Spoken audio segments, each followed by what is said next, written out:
Howdy everyone, it's me once again, the one and only Killer Dan. So for today's video, I'll be responding to yet another sermon type thing, whatever you want to call it, I guess. So of course, I just want to do this, of course, considering the fact that I've been talking about movies on this channel for quite some time, or religious stuff, or politics, or just all together somehow, in some kind of fashion, I guess. Of course, I'm going to bring up an individual named Kevin Swanson, whom I brought up before, so here we go again. And yes, of course, he doesn't like the fact that in a more modern day cinema, where some things became more accepting than compared to when he was younger, and he doesn't like the change. He does not like the change whatsoever. And according to him, of course, the only good way to make a good movie is through Christian cinema. So the only possible path for the right way of life is through Christianity. Yeah, he's still gonna be stuck on that, obviously. So he doesn't like the fact that things are not the way they were like in the past for him, and things just continue to change, and then change some more, and then change some more, and then change some more. It seriously bothers him that media as a whole is being so desensitized in the more modern day, apparently.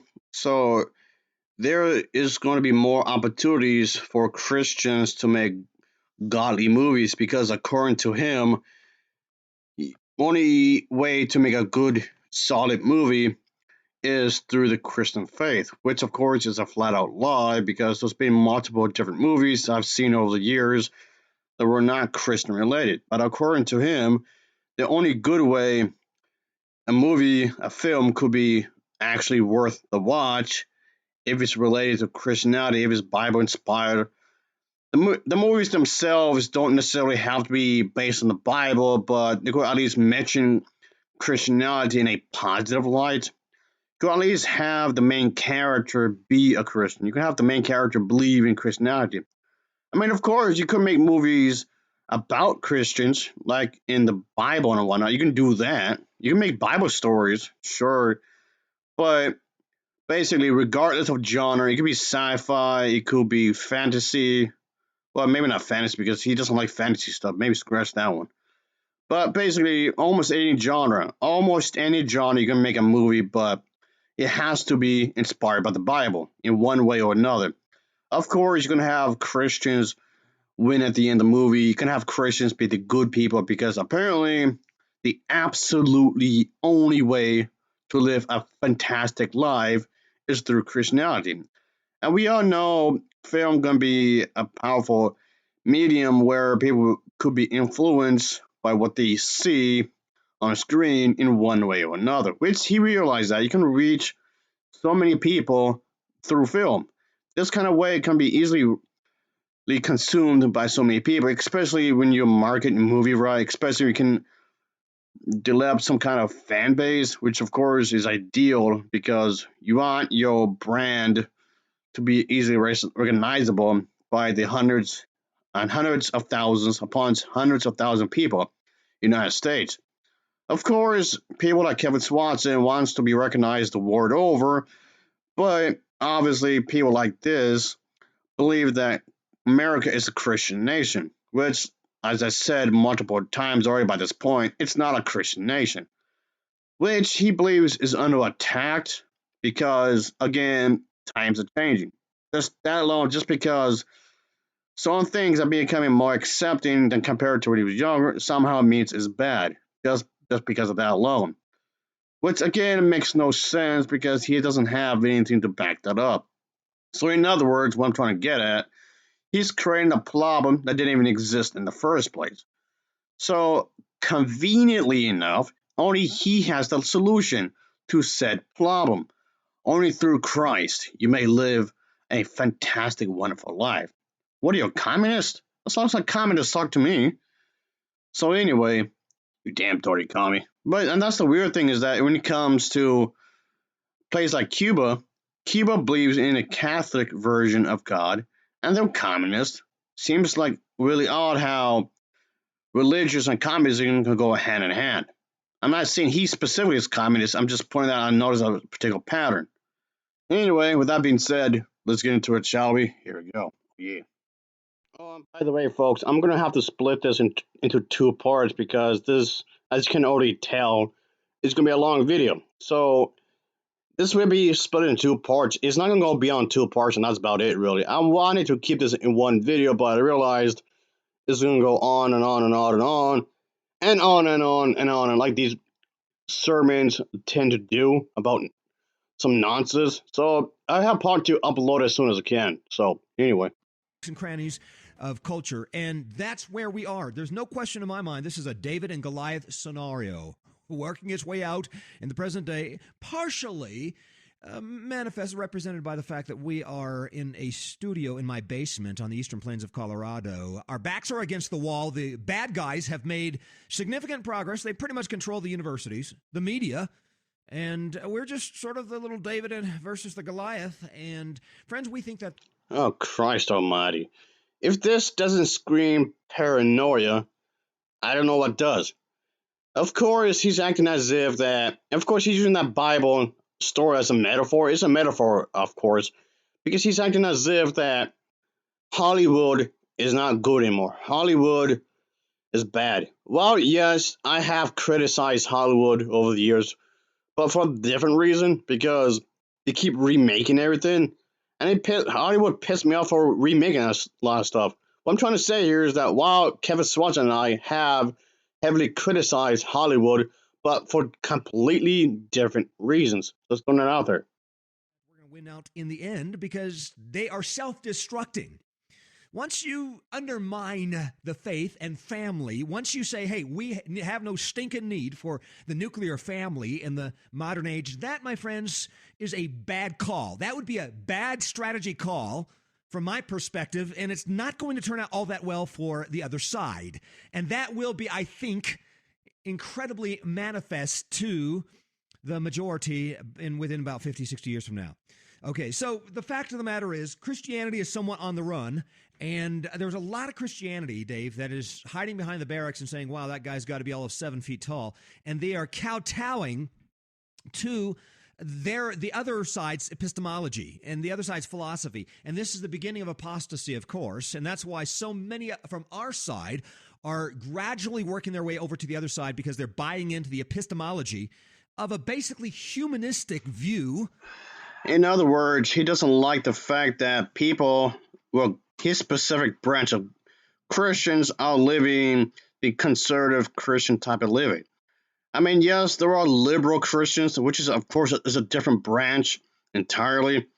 But yes, it's something I've mentioned before in previous videos where I've discussed that, yes, there's multiple branches of Christianity. There's, of course, the Jehovah's Witnesses, even though they don't want to call themselves Christian. There's the, of course, Mormons. There's the Methodists, the Christian Nationalists. I will bring up Catholics, but there's even a whole multiple subsets of that as well. But bottom line, what he's getting mad at is that people are changing. Even people on his side of Christianity have also been changing, which he feels like is an attack on him because he belongs to this specific faith. Therefore, he's pissed off, he wants to fix said problem. Of knowledge. And I'm going to make that point on this edition of the program. But, friends, one of the battlegrounds is media. One of the battlegrounds is motion pictures. And that's one of the reasons why we appreciate the fact that Doug Phillips and Vision Forum have put on the San Antonio Independent Christian Film Festival for 9 to 10 years. And Christian film is making a comeback. This is one of the most positive moves that we have seen in the last 40, 50 years of the Christian church. And I'm excited about the potential of this movement, but please be aware the San Antonio Independent Christian Film Festival is not happening in 2014. From my understanding, it's been delayed to 2015, to January, February timeframe of 2015. So don't give up, friends. Don't give up on pursuing the productions you're doing in your basements and living rooms and kitchens around America right now. Thankfully, Hollywood's monopoly is being undermined by a gradual decentralization of media thanks to the internet. What the hell are you talking about? That's a good thing. We don't need a monopoly in a capitalist system. That actually undermines capitalism. But of course, you're a Christian and you wouldn't mind a monopoly if it benefits you, which seems counterproductive when you think about it. But of course, you don't want nobody else to make money. Only Christians, well, your branch of Christianity anyway, to make money. Because apparently, according to people like you, you're under some kind of a spiritual war and you have to destroy this spell that people are being attached to somehow. This just seems nonsense. What are you talking about? Thanks to new ways to distribute, and thanks to new ways to put together some great musical productions and motion picture productions in basements all around America, because technology has been made accessible to the average Dick, Joe, and Harry. And so, Dave, I'm positive that the present decentralization will yield some great results, and Christians are getting more involved in media. They're not leaving it all up to Hollywood to produce the motion pictures of the future. While technically you don't necessarily have to be part of the system, I'm referring to Hollywood, of course, to make movies. You can be independent. That's fine. That's nothing wrong with that, really. But he's acting as if that Hollywood is forcing his branch of Christians to do that. He's acting as if his belief systems are being under attack. Therefore, they must find another way to branch out in a different manner to make movies. Which, again, you do have that legal right if you want to, but it's just that the supposed reason behind it, what he's doing, is completely ridiculous. And I think Christians should be involved in culture, and I'm glad that they're doing it. Kevin, I think what's happened here is that Christians have largely been asleep at the wheel. They've allowed the forces to gather against them. But remember, in Israel, prior to the age of the kings, that there was no standing army. That you didn't muster up an army until you were attacked. And what's happening now is that Christians are feeling the enemy troops. They can see them gathering, and they can feel them marching down their neighborhoods, and they're starting to gather the Christian militias. And I mean that, and of course, in the metaphorical sense. We are now starting to fight back against media. We're starting to fight back against some of the philosophies that have wreaked such havoc. And the opposition is way more aggressive, way more self-conscious of wanting to destroy the Christian faith. And more I hear this. Again, what the hell are you even talking about? Hollywood is not attempting to destroy the Christian faith. That's not what's going on whatsoever. It's just your paranoia is speaking out again. No wonder you're stressed out all the damn time. Always gotta pick the victim. I'm the victim. I'm the victim. I'm the victim. Victim, victim, victim, victim, victim. I'm the victim. That's what he's acting like right here. And of course, people are going to leave the church eventually. It's because of this attitude that you're having. Of course, people don't want to be a part of your church anymore. You're the problem, not everyone else. But of course, you don't take accountability. Of course not. This is no secret. This is not some kind of a wacko Christian right-wing person commenting on what's going on right now. It is known. It is a known fact that almost every secular university is out there to destroy the Christian faith. They will tell you they're doing that. I tell you, so many freshman Christian kids I know wind up in a college classroom where the professor on day one of the class will tell the students that they are there to destroy the Christian faith and undermine any little remnants of faith that may be left in these little freshman kids who come out of homeschools or Christian schools and wind up in the secular university. Well, there is a movie out right now, or this actually is a movie being produced, should be out within a few months. My understanding is that it's out in 2014. It's called God's Not Dead. And it effectively takes up this theme, and I'm glad it does. I'm glad it takes up this theme, Dave. Does not do it as well as I would like it to do, at least from what I can tell from the teaser trailer available on YouTube. I'm going to play a little bit in the background here and comment on this movie, Dave, and feel free to comment as well. It's hard to play something for everybody here, but we're going to do the best we can. Your whole Individuals such as this are so accustomed to play the victim card. They always accustomed to I'm struggling. Always through some kind of, I guess, problem, whatever that issue may be. Of course, people like Kevin Swatson want to discuss specific movies, of course, because it's a sign of times are changing, according to Kevin Swatson. And if things are changing, so what? I don't see what the problem is exactly. But sure, whatever.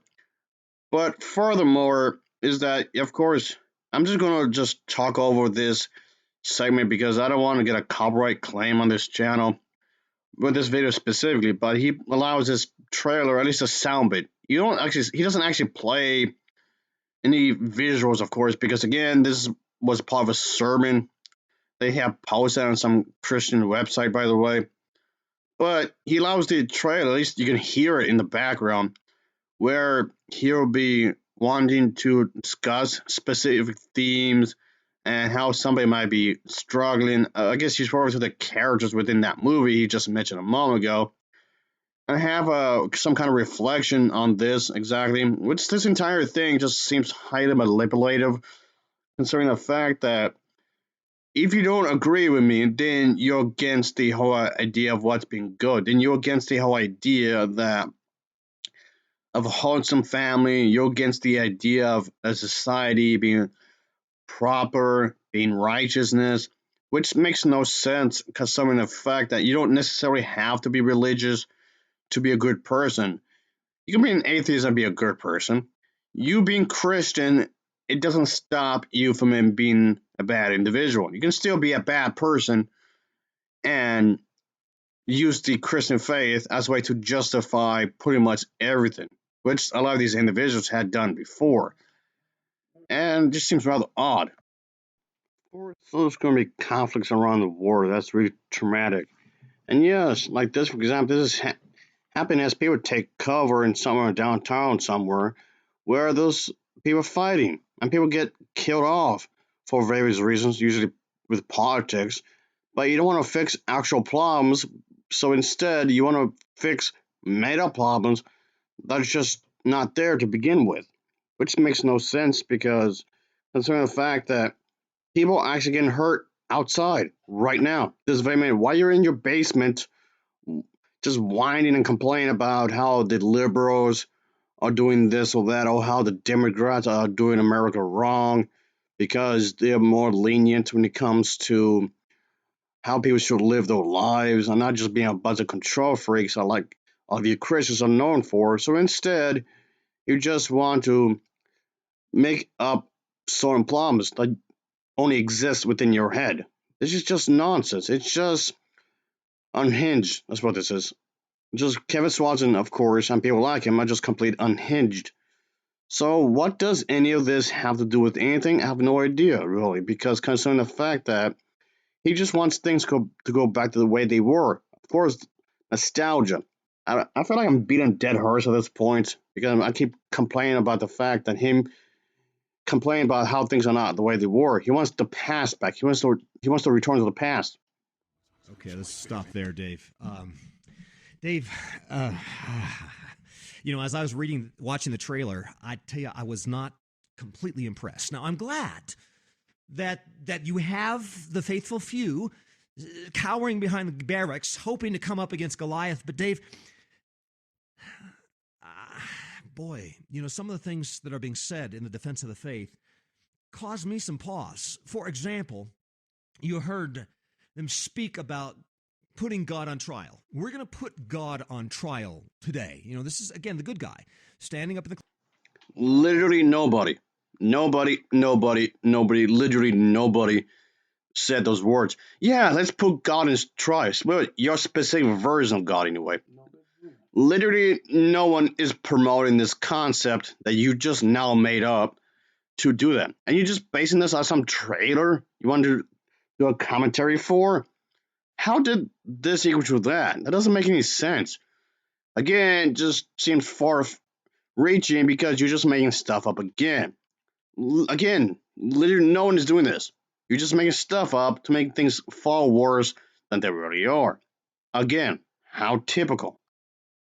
I'm saying we're going to put God on trial, putting God effectively in the dock. And this is what C.S. Lewis says in his essay, God in the Dock.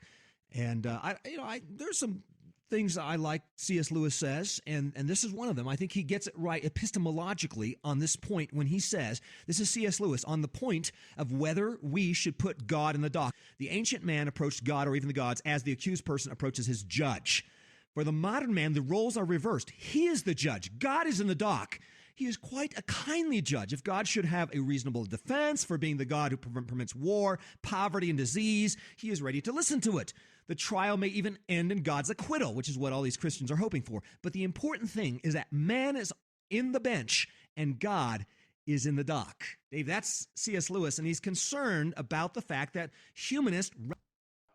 Okay, I know he's trying to use some kind of analogy right there. Of course, I get that, but he still sounds like a damn crazy person, considering the fact that, again, that isn't happening. That's not what's going on. And all this is going on in his head. He's making things up, again, like I just said a moment ago, to make things a lot worse than they really are. Like, how? How exactly is this happening? I know he's trying to explain himself in a metaphorical type of way, and he wants to do something about this because he does not like to turn where the culture is going. So, okay, but there's not a problem to fix, though. He's making it up. Man, whether he be a professing Christian or an atheist, both sides are putting God in the dock and saying God has to be tested. We can't assume God's authority and God's existence first in order to show a consistency within our worldview. We can't do that. We have to assume that God doesn't exist. God has to prove himself. He has to show us his driver's license and the issuing agency for his driver's license for us to really be convinced that God exists. And Dave, as you know, this is not a scriptural approach to the defense of the faith. The scriptural approach challenges the fool in his folly, lest you be like them. And then encourages the fool to come into your worldview, to assume your worldview. Oh, wow. What a condescending asshole. Oh, boy. So, of course, he wants to call anybody a fool who disagrees with him. If you disagree with what he's trying to say, if you disagree with his words, you don't know what you're talking about. You're just a fool that's just talking on your ass. So I guess that includes me because I don't know what I'm talking about, I guess. Which is odd because if there's anybody that's a fool, that's him. He's the one that's making an ass out of himself when you think about it because he's just jumping the gun. Again, yes, society's changing. But again, what's the problem? You still have not explained anything at all. What are you talking about? And then you challenge the fool. You point out to the fool that he does not have any consistency in his worldview.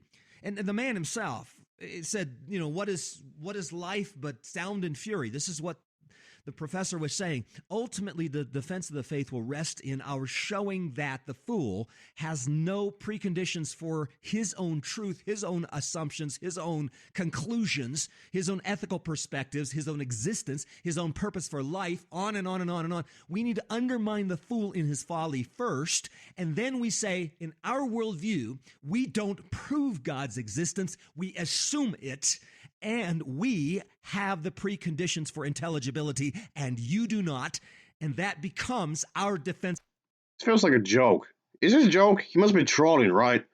So he feels like he has the intelligence. He's smarter than the people who are atheists. And of course, he's smarter than the other Christians who are not a part of his Christian faith. Like I said before, people like him are upset with the fact that there's other Christians out there. He has a bit his version of Christianity. And he just seems like he's obsessed with being oppressed. He's obsessed with playing the victim. Oh, woe is me. Poor little me. Me. I'm so in trouble. What are you talking about? Nothing's going on. At least not like that. Faith, Dave. And we wind up launching a nuclear bomb on the other side's epistemological system, and we win the debate.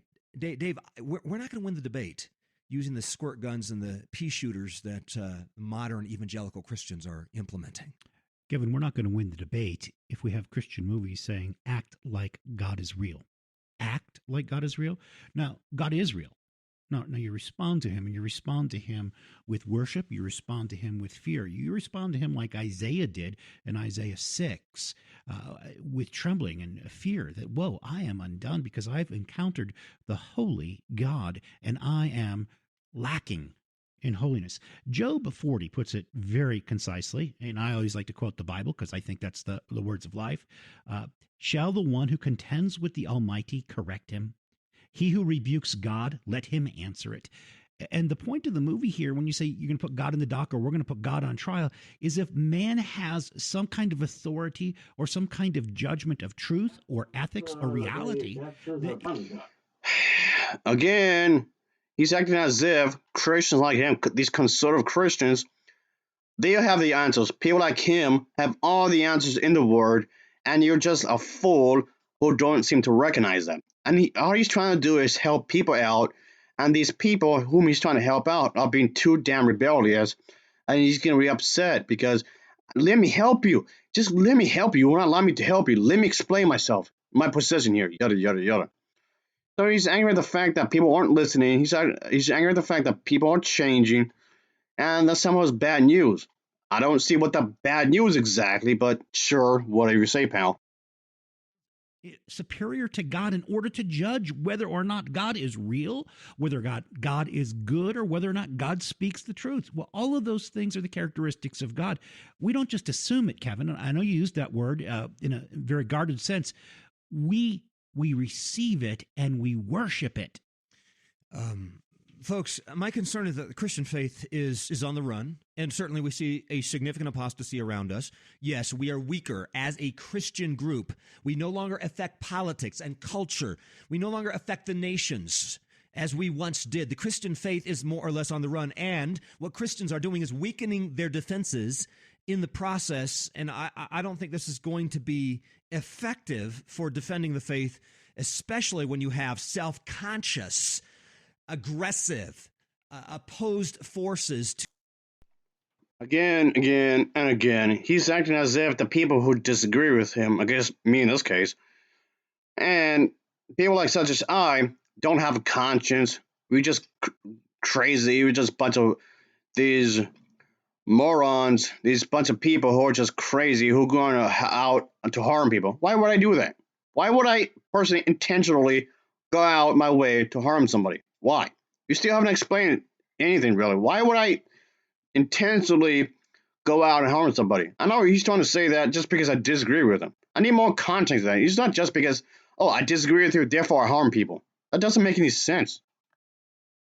Christian faith all around us. We need to better root and ground our people upon a Christian worldview and a solid Christian apologetic if they're going to go out there in that dog-eat-dog world and engage a Christian apologetic.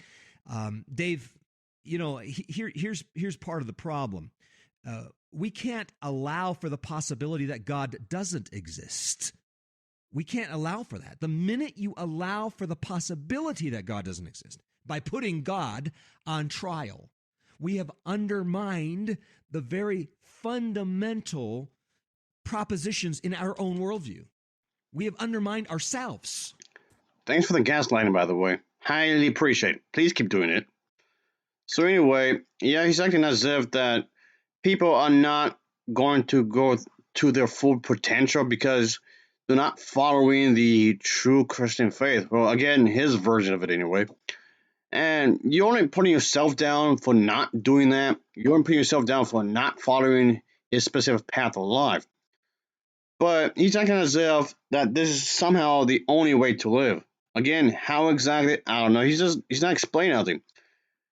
It just makes God look like nothing more than some narcissist control freak. You need to be dependent on him, on only him. Now, obviously, there are ungodly men out there that are constantly assuming that God doesn't exist or that God's existence needs to be proved. And that becomes the thing that we need to go after. Here's one more point that's being made by this guy when he says, what I want is for people to make their own choice. This is the Christian speaking. I want people to make their own choice. That's what God wants. Now, search the scriptures as you may, you're not going to find that. God doesn't want men to make their choice as to whether he exists and as to whether or not he ought to be worshiped. God does exist. He must be worshiped. And men know that already. According to Paul, they just suppress that truth and unrighteousness. And ungodly men are making the choice all the time not to serve God. Now, in Joshua, we have Joshua challenging ungodly men to make the choice of whether to serve the gods in Egypt or whether to serve the gods on the other side of the flood. But he says, as for me and my house, we don't get a choice. We will serve. people who disagree with you aren't trying to fight the truth. Maybe because you're a bigot, because you are. And maybe there's more to it than just that. What I mean is that he's acting as if that people disagree with him are trying to suppress the truth. I don't know what he's talking about. What truth? Maybe your version of reality, I guess. But if people disagree with you, that doesn't automatically mean they're lies. It could depend on some situations, maybe. It could lead to that, sure. But it depends on what that situation is. So you have to be providing me more evidence than just, oh, you disagree with me, you're a liar. And that's it? Come on. So choice isn't something that we provide for men. And once we lay that out to them and say, you have freedom to choose whether or not to serve God, we say, no, you don't get that choice. Once you give them that choice, you have undermined the absolute reality of God's existence. And friends, without God's existence, we do not exist. Without an absolute reality, as in God's reality, we have no reality. Without God as absolute truth, we have no truth. That's where relativism comes from. Without an absolute ethic, that is God, the source, the absolute source of ethics, we have no absolute ethics, and we have no possibility for anybody dogmatically asserting that one thing could be wrong or another thing could be right. That doesn't make any sense. Again, something I've spoken about in other videos where Christians like this are assuming that the only way you can have a moral code, the only way you can have some kind of ethics is through the Bible. If you're worried about turning into a monster and you need the book to tell you otherwise, it's already too late. I don't need a book to tell me to not murder somebody. I don't need a book to tell me what's right or wrong. That doesn't make any sense. Anybody can manipulate a piece of paper into saying whatever they want, which technically Christians have done that. At least a good chunk of them. So without God, everything fades. Truth fades. Ethics fades. Reality fades. Dave, these are the sorts of things we need to remind our Christian brothers and sisters of, because what happens is they come at the world with a half-baked worldview that is inconsistent within itself, and they undermine themselves in the apologetic. They undermine themselves in the apologetic, and they shoot each other. The title of the movie, God is Not Dead, is, of course, in response to Nietzsche, who said that God is dead. That man needed this crutch of a mythology about God, but now man has evolved past this mythology, and man can become his own God. We have the line of the professor, played by Kevin Sorbo. So you hear got Hercules. He played Hercules in a TV series, pretty famous for that, saying, "I'm God in this." Ah, Jesus goddamn Christ, this is so fucking stupid. Again, no. People don't become atheists in order to become a self-made God. That's contradictory what atheism is. Atheism is about not believing in a God. They can believe in being a good person, they can believe in doing the right thing, but atheism is not about making yourself a God. That's not what's going on or whatsoever. They don't want to make themselves a living God. That's not what's going on. I know in the Bible it says to not worship false idols. I get that, but still. That man is going to become his own ethical standard. Man is going to judge whether or not there's a reality, a metaphysic reality beyond what man declares it to be. And we also hear Dean Cain, who played Superman. So this is a pretty big cast. We got two heroes here, Superman and Hercules, in this movie. And they seem to be objecting to this God who declares absolute holiness, who judges people, who gives 10 commandments, who basically the demiurge, that's the phrase that Marcion, a great heretic, used.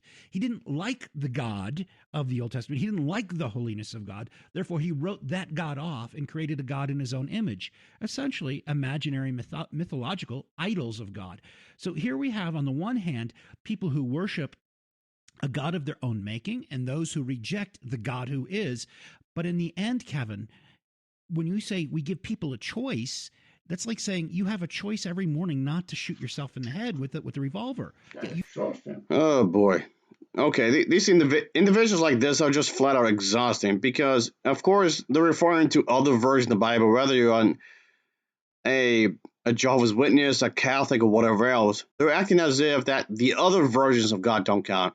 It's my version of God counts. Only my version of God counts, and the other versions of God that's out in the world. There's like multiple, and there's like so many versions of so many Bibles. There's like multiple denominations, and I do mean a lot. But they're acting as if all the other versions of Christianity doesn't count. It's their version of Christianity that does count. No one else's, really. You have that choice. You can choose to blow your head off with a revolver, but we certainly wouldn't advocate making a choice to blow your head off with a revolver. Yeah. We're not even entertain the choice. We're not going to say, son, tomorrow's a new day. You get to decide whether or not you're going to blow your head off with a revolver today. No, we're not even going to throw that out there. We're going to say tomorrow's a new day that the Lord has made. It is the reality in which we live and we move and we have our being. And unless we assume God, there is no basis for any argument, any proposition. I'm going to seriously punch somebody in the face. I swear to God. Again, they're acting as if they live in reality, the actual true reality. It's just that everyone else is living in a false reality. The Jehovah's Witnesses would say that, the Catholics would say that, the Mormons would say that, the fundamentalists would say that. Literally every other Christian branch would say the exact same thing that you're saying. What you're saying here, they would throw that exact same thing towards you. All of you denominations of Christianity will repeat the same thing. Why are you hitting yourself? Why are you hitting yourself? That's what it reminds me of. You just hitting yourself. Every one of you would say the exact same thing. Human thinking, any kind of a human judgment, any kind of a debate on anything, including our own existence or God's existence. We have to assume God's existence before we even talk about it. Anything, including God's existence. The beginning of knowledge is the fear of God. Before we can even know anything, we must fear God. We must assume God, but also fear him and worship him in order that we might make it to first base in the business of knowledge. That, my friends, is a biblical epistemology largely missed by much of our evangelical friends in the present day. Well, we commend the fact that there is something of a battle going on, but it would be nice if Christians would be better rooted and grounded in a biblical epistemology before they went out there and got clobbered by a system that is fairly self-conscious of its own perspective, however, not as self-consistent as they ought to be. We ought to be pointing out constantly their inconsistencies and then pointing them. Yeah, boy, he keeps hammering the idea that he has the better version of Christianity. He has the right version of Christianity. All the other versions that's out there is completely false. And of course, he wants movies to follow his version of God. He wants cinema, Hollywood as a whole, to follow his path of righteousness. Everyone else's path of righteousness is completely wrong, like the Muslims or whoever else you can think of and whatnot. But of course, it's never-minded thinking, and this is mighty arrogant for him to think that. What works for you may not work for the other. This is not a one-size-fits-all kind of a thing here when you think about it, but okay, whatever. The consistencies of a biblical is that the arrogance of this guy. Isn't it a sin in the Bible to claim to be really arrogant? The answer is yes. So he's actually committing a sin. I mean, I know he would also state that he's not claiming to be perfect. I know that. But here's the thing, though. He would try to water down his own mistakes just so to make everyone else look bad. It's always everyone else to blame. It's always everyone else's fault. It's never his own. It's everybody else's fault, like the Democrats, the liberals, or whoever else you can think of that's at fault here. He doesn't want to take accountability because taking accountability will make too much sense. When it comes to having faith, faith is not good enough for me. I need to have actual evidence. I need proof. Your feelings are not enough to be considered proof. What's the evidence to back all this up? Which, of course, again and again and again and again, Kevin Saunders fails to provide any of that. Good. Hey, Mark, this is an excellent topic, but you know what? It's hard to get away from just the pure documentary approach.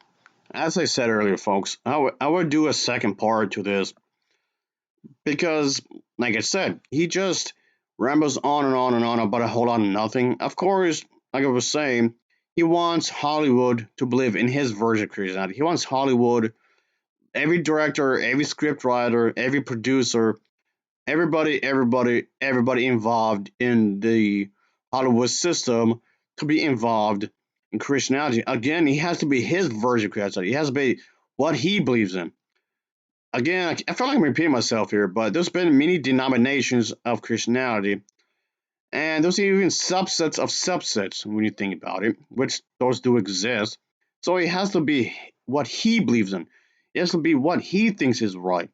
Because apparently people like him have all the answers. Which doesn't make any sense considering the fact that if he believes that his version is the absolute truth, what I'm wondering here is that why doesn't his version of God come down and explain everything? His version of God should have come down and explained everything, which of course never happened. That never happened whatsoever. This entire thing just comes off caveman behavior. Just caveman behavior. He has like a damn caveman. Really arrogant in thinking that his idea of good and what's wrong or what's right is ideal. Like what he's saying is the absolute truth. Just the whole idea of this is so ridiculous that it just borderline on the absurdity, which I guess technically it is. So, of course, if you really believe that there is a higher power of intelligence, then okay, prove it to me. So what I'm referring to is this specific belief in God. Like the Christian God, his version of it, it just seems really ridiculous when you think about it. Perhaps even insane when you think about it. Yes, this could be a form of mental illness for a lot of people. I guess that depends on who that is, of course. And yes, people who are mentally insane have been in the church for years. And that is the thing. Crazy people can be Christian. What about that? You can't just ask God to pray it away. You need more than that. You need more than just pray it away. How does that work anyway? I don't get it. But anyway, I mean, yes, it has something to do with the genes, a defective strain of genes in the brain, of course, within the human species, or maybe it could be a result of something specific functions in the brain. Maybe it could function okay at first, maybe something down the line could be a defect or something. But those are certain disorders that can be developed within the brain itself. It can happen. But moreover, I just want to figure out like what makes him think that this is the right way. Of course, he thinks that what he's saying is the absolute truth, which again, it really isn't. It's just crazy talk. It just comes out like a really crazy talk. I mean, yes, of course, the topic of God has been a topic for much debate for quite some time. And yes, it does believe that it's absurd. Many atheists do argue that the concept of God, especially in like religious context, like a Christian one, it just are outright absurd in a lot of ways, which it can be because when you think about it, where's God? Why can't He come down and just correct everything? I was asking earlier, come down and correct everything. We need some transparency, don't you think? Why do we need a book anyway? And apparently, this is the word of God. Like he wrote it, that he himself wrote it. That doesn't make any sense either because, again, a lot of the other religious people would say the exact same thing. Okay, let me see if I can get this straight here. You're telling me that just because I'm criticizing your specific version of God, just because I'm poking plot holes in your Bible, which there are many of, by the way, like the whole Adam and Eve thing, so that's incest technically. So by doing this kind of stuff, I'm apparently forcing your hand to battle. Because we all know that money talks. Money can be influenced, which that's true, it absolutely can. But people such as I are making you, Kevin Swatson, to fight back. And the fact that people believe in different versions of the Christian Bible, they are also forcing you to fight back. How? How is that happening exactly? No one is doing that. No one is making you do that. Well, except yourself. You're making yourself do that. You're just passing the blame to someone else. Of course you would. This is dumb. So you're telling me also, if a film does not go in alignment with what you believe in, it's automatically bad? Of course, you Christians don't mind it being political and whatnot. You Christians want stuff to be political. Only only if it goes along with the lines of what you believe in. But if the Democrats or liberals take a side, you complain about them taking sides, even though that's technically what you're doing. You want everybody to be on your side, but then at the same time, you don't want people to take sides. And then you complain about the liberals taking sides, but then turn around and complain about they shouldn't be doing that. It's so confusing. It's maddening when you think about it. Anyway, let me just stop right here because, like I said earlier, folks, I will do a part 2 of this when I have the chance. A part 2 will be done for this specifically when I do have the chance. Just want to just clear the air, so to speak, even though I feel like there's still a lot to talk about when you think about it, but it's still a lot confusing, really, ultimately. So it kind of feels like nothing was like cleared up, maybe to some extent, maybe. I have no idea what's going on here. This is odd. It's really bizarre. Anyway, stay for part 2, I guess. We'll never have the chance to make it. Thanks for watching and take care. See you.